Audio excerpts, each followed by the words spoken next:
ကိုယ့်ရင်ထဲမှာနက်နက်ရှိုင်းရှိုင်းခံစားနေရတဲ့နာကျင်မှုတစ်ခုကိုယုံကြည်လို့ရင်ဖွင့်ပြီးခံမှာတစ်ဖက်လူကဟာနင်ကလည်း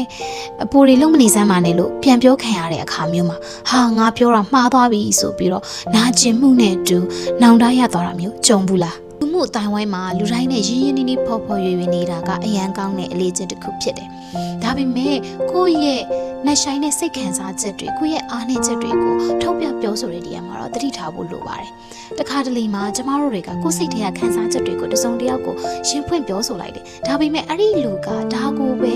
ဘေးပတ်ဝန်းကျင်မှာအတင်းအဖြစ်တစ်ခုအနေနဲ့လိုက်ပြောခံရတဲ့အခါမျိုးမှာကိုယ့်အနေနဲ့သစ္စာဖောက်ခံလိုက်ရပြီဆိုတဲ့ခံစားချက်မျိုးလဲကြုံမှုမှာပေါ့။ကိုယ့်ရဲ့အဖို့တန်တဲ့နှလုံးသားတစ်စုံအမိုက်ပုံတွေကိုပြစ်ထိတ်ခံလိုက်ရတယ်လို့ပါပဲဒီနေရာမှာကိုကခံစားနေရတဲ့ခံစားချက်ရဲ့စိုးကနာကျင်မှုရဲ့ဆိုတော့နှစ်ဆနာကျင်မှုခံစားရတာပေါ့ဆိုတော့ဒါကိုကျမတို့စိတ်ပညာသဘောတရားကြည့်မယ်ဆိုလို့ရှိရင်တော့ကိုယ့်ရဲ့အားနည်းချက်တွေကို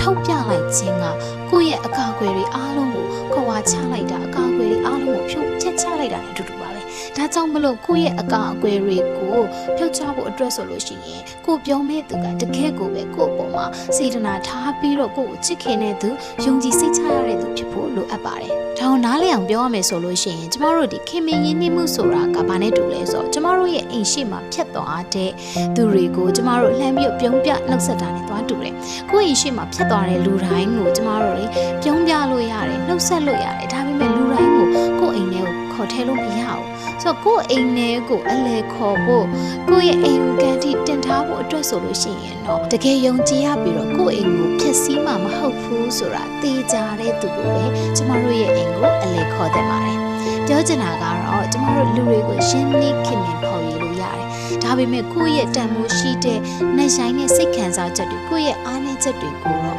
ကိုယ့်ကိုတကယ်တန်ဖိုးထားပြီးချစ်ခင်တဲ့သူယုံကြည်ရတဲ့သူတွေရဲ့ရှေ့မှာပဲဖွင့်ချပြပါလို့ကျမအနေနဲ့အကြံပေးချင်ပါတယ်။အခုဗီဒီယိုကိုကြည့်နေကြတဲ့မိတ်ဆွေတို့အနေနဲ့ရောကိုယုံကြည်လို့ရှင်ဖွင့်ပြီးတော့ကိုခံစားချက်တွေကိုပေါ့တန်တဲ့သဘောထားတဲ့သူမျိုးနဲ့ကြုံဘူးလားဒါဆိုရင် comment မှာရေးပြတော့ပါအောင်ကျမကတော့အီမွေပါအခြေရေးအိမ်တော်ရေးနဲ့ပတ်သက်တဲ့အခက်အခဲတွေပြဿနာတွေဘဝရေးပြဿနာတွေကိုတိုင်ပင်ဆွေးနွေးဖြေရှာပေးနေတဲ့ relationship and life coach တယောက်ဖြစ်ပါတယ်။သင်အနေနဲ့ကိုယ့်ရဲ့ပြဿနာတွေကိုတိုင်ပင်ဆွေးနွေးဖြေရှာခြင်းနဲ့ဆိုရင်ကျမနဲ့ one on one coaching session ယူဖို့ direct message ပို့လိုက်ပါ